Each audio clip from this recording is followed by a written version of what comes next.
So the first in a series, I'm starting off my first video on Conspiracy 101 with evidence found in Dealey Plaza.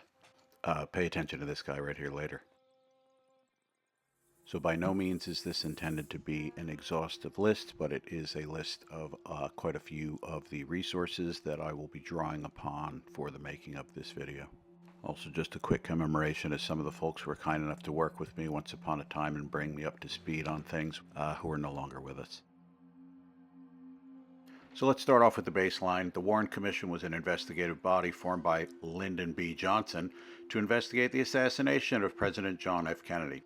My copy was shot by a Mannlicher Carcano as some kind of art thing. It's referred to as the Warren Commission because it's named after its chairman, Chief Justice Earl Warren. What it was, in fact, was an extensive whitewash, and in an unbelievable display of both power and arrogance, Allen Dulles, the former disgraced director of the CIA, fired for the abject failure of the Bay of Pigs operation April 17, 1961.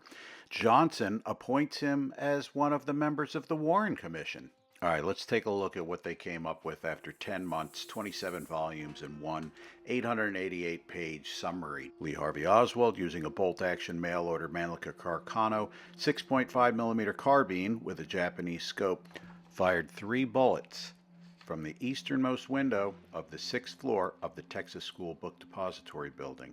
While it was unclear which of the 3 shots fired was a miss, 2 shots found their mark, while 1 errant shot struck the curb on Main Street, injuring bystander James Tague, who was standing on Commerce Street. One of the shots, Commission Exhibit 399, allegedly struck Kennedy in the back of his neck, proceeded to exit the lower front of his throat, then strike Governor Connally in the right side of his back. This bullet allegedly continued to travel through his chest and exit below his right nipple, then pass through his right wrist and enter his left thigh. Commission Exhibit 399 is the so-called magic bullet, allegedly found in pristine condition on Governor Connally's stretcher. The second hit, a bullet struck President Kennedy in the right rear of his head, causing a massive wound. All right, so let's quickly recap what we've heard here. A former Marine and a defector to the Soviet Union, Lee Harvey Oswald, somehow managed to bring a mail-order piece of Italian-made carbine into the Texas School Book Depository, where he just so happens to have worked, and the motorcade with Kennedy just so happens to make a turn in front of his building, right? And he's able to get off 3 shots with a bolt-action rifle with sights that are off completely, and there's a tree blocking the view, but somehow he manages to get off 3 shots. One of these shots wounds Kennedy twice, Connally 4 times, but then still remains completely pristine. Another shot misses and strikes the curb near James Tague, and then the last shot strikes Kennedy in the back of the head, killing him. So with this official position taken by the Warren Commission, they essentially pigeonholed themselves because any evidence to the contrary of 3 shots having been fired from anything other than a Mannlicher Carcano and having been fired from anywhere other than the 6th floor of the Texas School Book Depository would invalidate their findings. Here are 2 6.5mm Mannlicher Carcano rounds, minus the casings. These have not been fired, so there's no rifling on them. However, you can see they're completely undamaged because they've never been fired. However, if one of these rounds was to be fired into a human being through skin, bone, and tissue, it would be completely mangled. And you can see there's just a bit too much of a similarity here between these unfired rounds and CE 399. There's just no way that it ever struck a human being.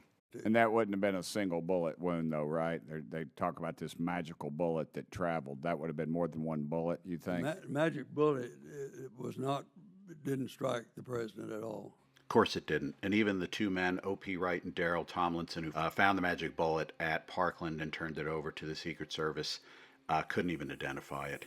O.P. Wright went on to say that the bullet he recalled finding was sharp-nosed as opposed to the blunt-nosed, pristine CE 399.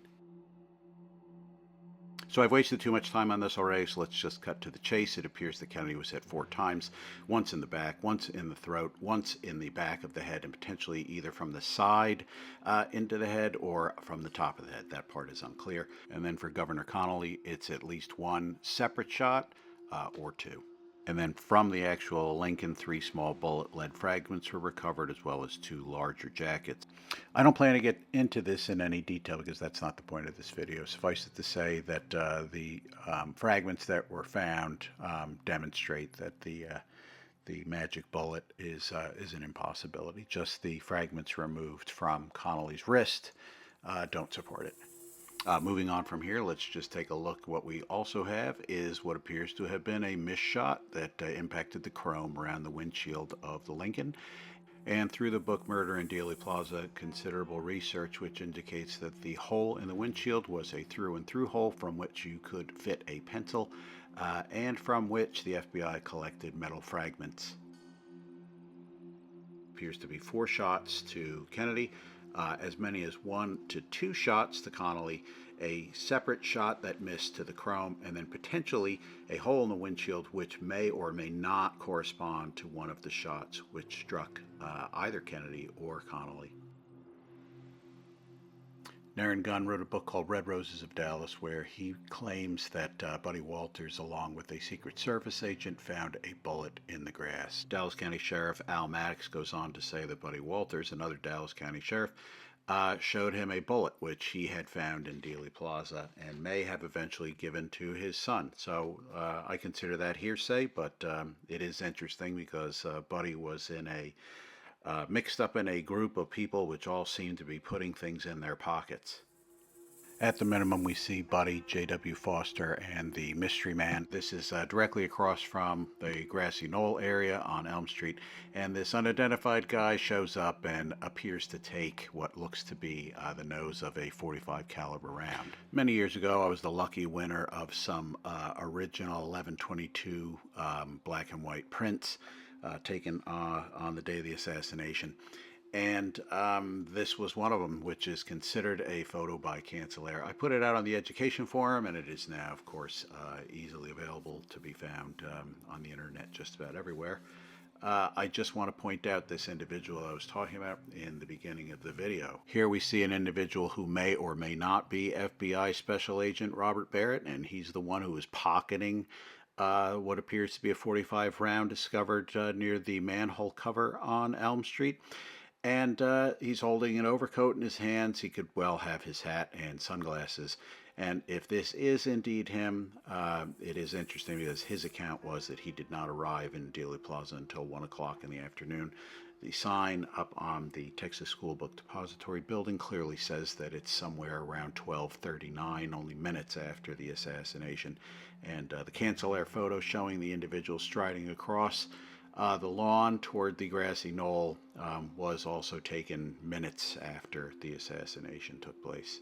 So that's Dallas Police Officer J.W. Foster. He had been positioned up on the overpass and had seen a bullet strike the apron by the manhole cover there on Elm Street and informed a superior officer who told him to guard it. So you could see him in some of the other photos, the Allen and the Murray photos, prior to the unidentified man coming and taking the round and placing it in his pocket. But what's very interesting about this is from Grodin's Killing of a President, is that Grodin has a picture of the actual strike mark on the apron and has it directed back to the Dallas County Records building.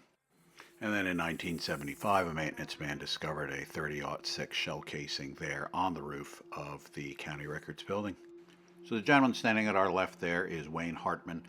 He and his wife Edna had been up on Main Street and Record sitting in a cafe, and they came outside to watch the motorcade pass by, went back inside, heard shots, and went down to the Dealey Plaza area. Although they are in the same vicinity as the manhole cover with the concrete apron, which appeared to have been struck from a shot fired from the County Records building, there appear to have been 2 furrows in the grass, and these 2 furrows did not come from the direction of the buildings in downtown Dallas, but instead they appeared to come from the grassy knoll.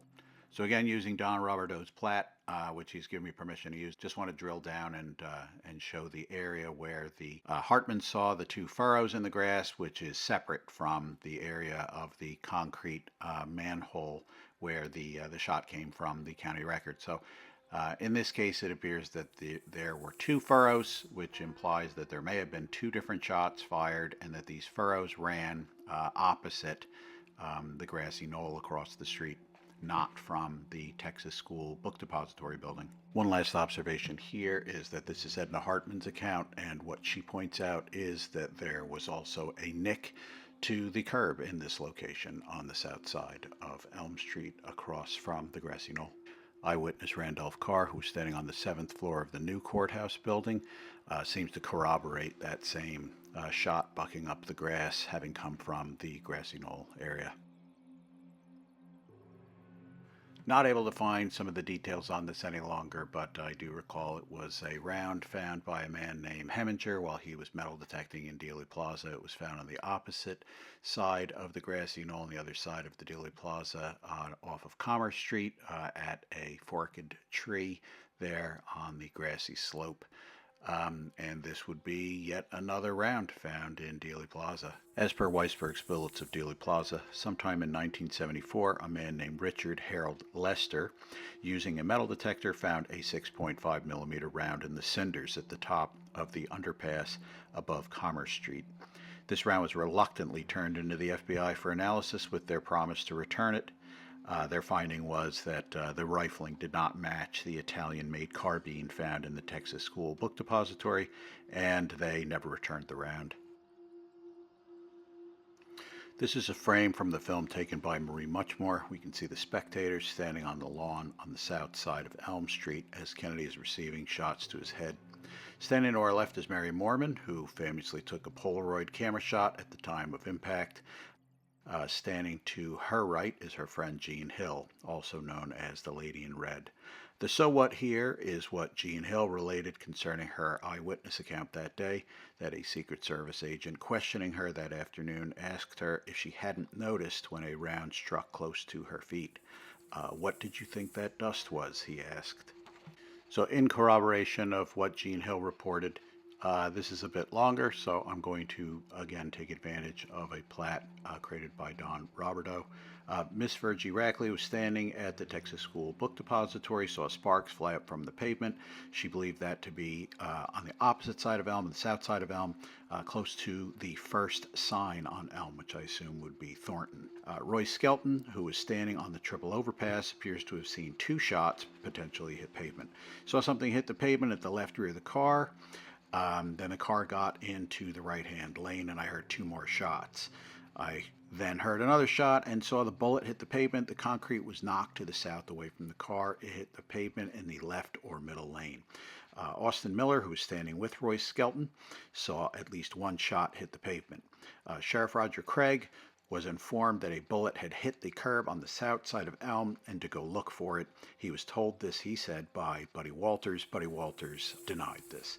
Sheriff Bill Decker told a reporter with the Dallas Times-Herald that he may have seen a bullet hit the concrete and bounce.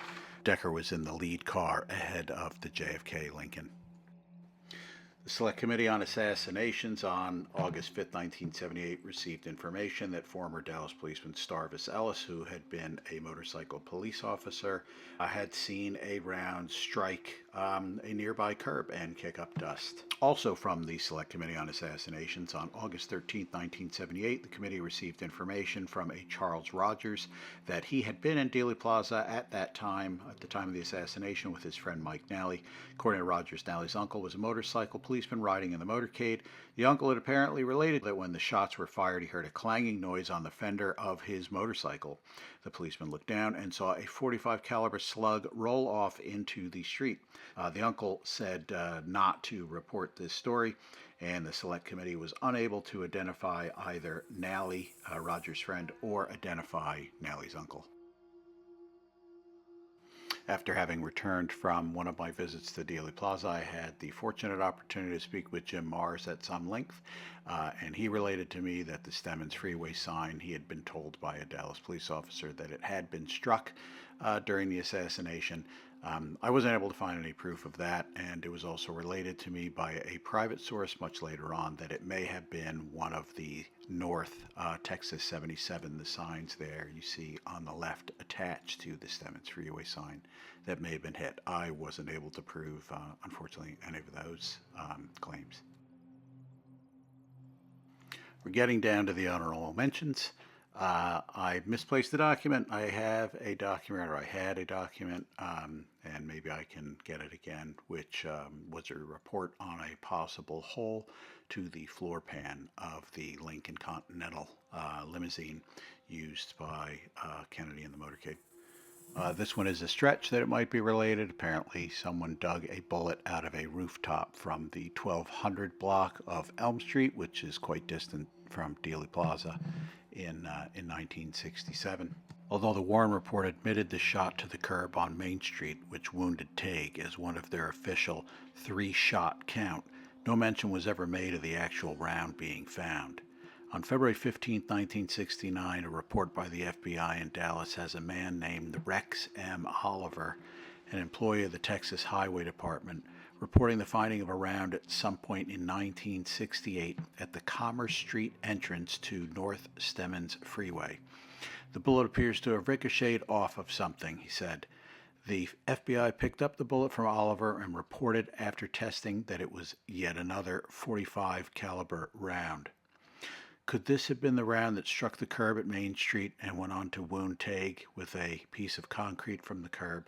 If so, it did not match the rifle found in the Texas School Book Depository building. Last but not least, using the bullets at Dealey Plaza from Harold Weisberg, there is an account of TV personality Bert Shipp having an unidentified mailman drop off a package which contained a shell casing that allegedly was found in bushes somewhere near the Texas School Book Depository building. Note that there are no bushes directly below or around the building. Again, using a metal detector, a man named John Rademacher found 2 222 Remington shells in Dealey Plaza, marked here on this map. Upon examination, Alan Eaglesham determined that these rounds were actually produced based on the markings on the shells after 1970 and could not have been used in the 1963 assassination of John F. Kennedy. On the day of the assassination, KRLD-TV apparently filmed a spot on the sidewalk close to the second lamppost, which appeared to be the result of a bullet strike to the sidewalk. In June of 1964, Eugene Aldrich visited the site and reported it to the FBI as he did not see it appearing in the Warren Report. I have since learned that this striation, or this what appeared to be a strike to the sidewalk, pre-existed 11/22/63, so that has also been debunked. So in conclusion, in addition to the range of between 5 to 8 shots that hit the participants in the limousine as well as the limousine itself, we have an additional 7 to 9 range of additional shots and evidence of those. I am not including the possible hole to the floor pan, damage to the door panel, or the potential round kept by Buddy Walters. So the total range of 12 to 17 shots, and compared to what the Warren Report came up with of 3 shots, shows that what we've got was a complete lie and a whitewash.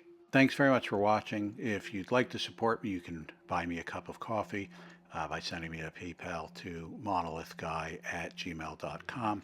I'm not going to be able to make anything from YouTube. You need an extremely high volume of subscribers and views in order to generate any income, which is why I'm requesting donations be sent to the PayPal account. Donations will, of course, enable me to continue to create new videos around the JFK assassination and a host of other topics that I have studied over time. And you can also send me questions or information if you have any that you'd care to share to that same address. monolithguy@gmail.com. And again, thank you very much for watching. I hope you enjoyed the video, and I hope that you learned something. Take care.